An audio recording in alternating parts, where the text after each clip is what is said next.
पहलवान पत्नी। एक गांव में महेश और आनंदी नाम का पति पत्नी का जोड़ा रहता था। उनके घर में महेश की माँ भी थी। उनके परिवार में केवल 3 ही सदस्य थे।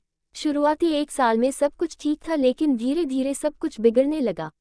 महेश और महेश की माँ आनंदी को हर बात के लिए डांटने लगे, क्योंकि आनंदी अब मोटी होने लगी थी। उसको रूप रंग भद्दा होने लगा था। छोटे छोटे कामों के बीच महेश की माँ आनंदी को खूब डांटने लगी, जिससे सुनकर आनंदी अकेले में रोती रहती। एक दिन महेश अपने काम पर जाने वाला था। उसने आनंदी को आवाज लगाई, आनंदी, खाना लगाओ मेरे लिए, भूख लगी है।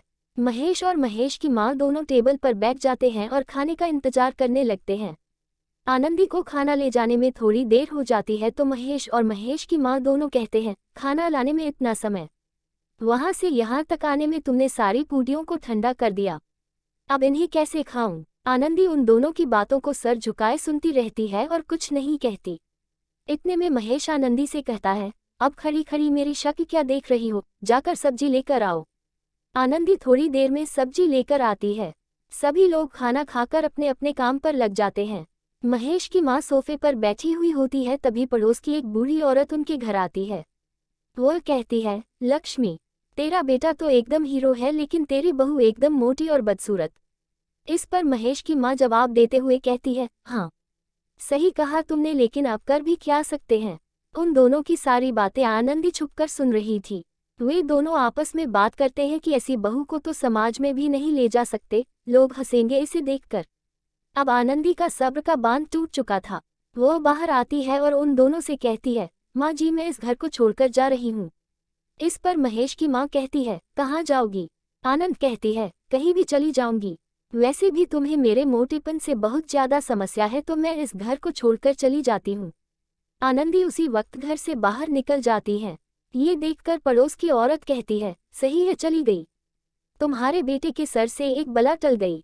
अब तुम अपने बेटे की दोबारा शादी कर देना किसी अच्छी सी बहू देखकर। हाँ हाँ, सही कहा तुमने। आनंदी चलते चलते ही थकान महसूस करने लगती है और थोड़ा देर रुकती है और अपने आसपास विश्राम करने की जगह तलाशने लगती है। उसे सामने एक मंदिर दिखाई देता है। वो मंदिर के पास जाती है और उसकी सीढ़ियों पर बैठ जाती है। थकान ज्यादा होने की वजह से वह तुरंत बेहोश हो जाती है। इतने में गुरु माँ मंदिर से बाहर निकल कर आती हैं। वो तुरंत आनंदी के ऊपर जल का छिड़काव करती है और उसे थोड़ा जल पिलाती है। थोड़ी ही देर में आनंदी होश में आ जाती है और दुखी होने लगती है। गुरु माँ उसके दुखी होने का कारण पूछने लगती हैं, तो वह कहती है कि मेरी सास और मेरे पति मेरे मोटेपन से परेशान हैं। हर रोज वह मुझे उल्टा सीधा कहते हैं और मैं केवल उनकी बातें सुनती रहती हैं। मुझे बहुत बुरा लगता है। अब मैं घर छोड़कर आ गई हूँ, कहाँ जाऊंगी का क्या करूंगी कुछ नहीं पता। गुरु माँ, अगर आप बुरा ना माने तो मैं आपके साथ ही रह लूंगी इसी मंदिर में। नहीं नहीं बेटा, अगर तुम विपत्ति में हो तो एक दिन के लिए मेरे पास ठहर सकती हो, लेकिन तुम इस तरह अपने घर को छोड़कर नहीं आ सकती। तुम्हें घर वापस जाना चाहिए। आनंदी उस रात उस मंदिर में ही ठहर जाती है। इधर महेश काम पर से वापस लौटता है। लौटते ही वह आनंदी को आवाज लगाता है, लेकिन तभी महेश की माँ आ जाती है। वह कहती है कि आनंदी नहीं है, वह घर छोड़कर चली गई है। महेश गुस्सा होता हुआ कहता है, मुझे भूख लगी है, मेरे लिए खाना लगाओ। महेश की माँ कहती है, इस बूढ़े शरीर से क्या काम हो सकता है, खाना तो नहीं है। ये सुनकर महेश और गुस्सा हो जाता है और कहता है, तो मैं क्या भूखा सो जाऊं? आनंदी होती तो अभी तक खाना खा चुका होता। और चला जाता है। सुबह नाश्ते के समय महेश की माँ आवाज लगाती है, बहू, चाय लेकर आओ। लेकिन थोड़े ही समय बाद कहती है, आनंदी तो घर छोड़कर चली गई, अब तो मुझे ही सब कुछ करना होगा। महेश की माँ धीरे धीरे किचन की ओर जाने लगती है, लेकिन तभी उसे चक्कर आ जाते हैं और वह वही फर्श पर गिर जाती है। उसकी तबीयत अचानक से खराब हो जाती है। इधर गुरु माँ आनंदी को समझाते हुए कहती है, बेटा, घर जाओ, तुम्हें इस तरह घर छोड़कर नहीं आना चाहिए। लेकिन आनंदी नहीं मानती। तभी गुरु माँ कहती है, बेटा, तुम्हें कुछ अच्छा करना होगा जिससे तुम्हारे परिवार वाले तुम्हारी कदर करें, और समझाते हुए उसे घर जाने के लिए कहते हैं। आनंदी गुरु माँ का आशीर्वाद लेकर घर की ओर रवाना हो जाती है। वह जैसे ही घर की ओर आती है, उसे घर के चारों तरफ काफी भीड़ दिखाई देती है, जिससे वह अपने पैरों की रफ्तार को बढ़ा देती है। जैसे ही वह घर में घुसती है और देखती है कि उसकी सासू माँ बिस्तर पर पड़ी हुई है और गांव के कुछ लोग उसके चारों तरफ खड़े हुए हैं। आनंदी पूछती है, मेरी सासू माँ को क्या हुआ? तो उन्हीं में से एक बूढ़ी औरत कहती है, तुम्हारी सासू माँ खाना बनाने के लिए जा रही थी, तभी अचानक से बेहोश हो गई और जमीन पर गिर गई। तो डॉक्टर को बुलाओ। अभी डॉक्टर नहीं आ रहे हैं, तो एम्बुलेंस को फ़ोन करो।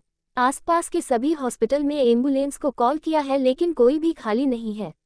बोल रहे हैं थोड़ी देर लगेगी। इतने में तो सासू माँ मर जाएगी। अब मुझे ही कुछ करना होगा। ये कहते हुए आनंदी अपनी सासू माँ को अपनी गोद में उठा लेती है और हॉस्पिटल के लिए निकल जाती है। हॉस्पिटल जाकर अच्छे से माँ का इलाज करवाती है। इतने में महेश भी वहाँ आ जाता है। डॉक्टर साहब कहते हैं, अच्छा हुआ जो तुम इन्हें समय पर लेकर आ गए, वरना कुछ भी हो सकता था। ये सुनकर महेश की आंखों से आंसू टपकने लगते हैं। वह आनंदी को प्यार भरी नज़रों से देखता है और उसे धन्यवाद कहता है। आनंदी, हम दोनों मिलकर तुम्हें मोटा मोटा कहते रहते थे, लेकिन तुमने आज हमारे लिए बहुत बड़ा काम किया है। इतने में महेश की माँ भी होश में आ जाती है और कहती है, बहू इधर आओ। आनंदी उनके पास जाती है।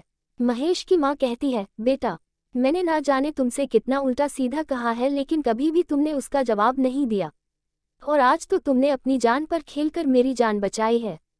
मैं तुम्हारा शुक्रिया अदा कैसे करूं? आज से तुम मेरी बहू नहीं और मैं तुम्हारी सास नहीं, बल्कि हम दोनों माँ बेटी हैं। ये सुनकर आनंदी भावुक हो जाती है और महेश और आनंदी दोनों उसके गले लग जाते हैं और हंसने लगते हैं। इस कहानी से आपने क्या सीखा? नीचे कमेंट में हमें ज़रूर बताएं।